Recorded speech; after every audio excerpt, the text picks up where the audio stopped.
Chi è Elia Salis? Mi chiamano Padre Elia perché faccio parte di un ordine religioso dei Padri Somaschi, sorto nel 1500, e i religiosi, quando diventano sacerdoti, vengono chiamati padre.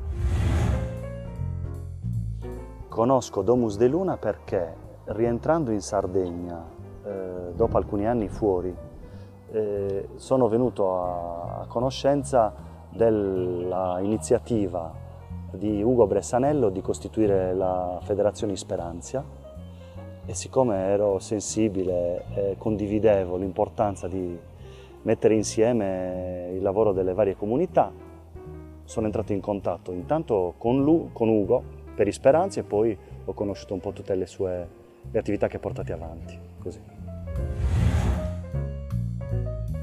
Credo che sia difficile prendersi cura dei propri figli perché la società non ha così chiaro quali siano i valori importanti per i ragazzi, e quindi tante volte gli stessi genitori sono disorientati e non riescono a dare una guida sicura e chiara ai loro figli, e perché tante volte non si ha la consapevolezza come genitori che dedicarsi ai figli richiede tempo, fatica, impegno.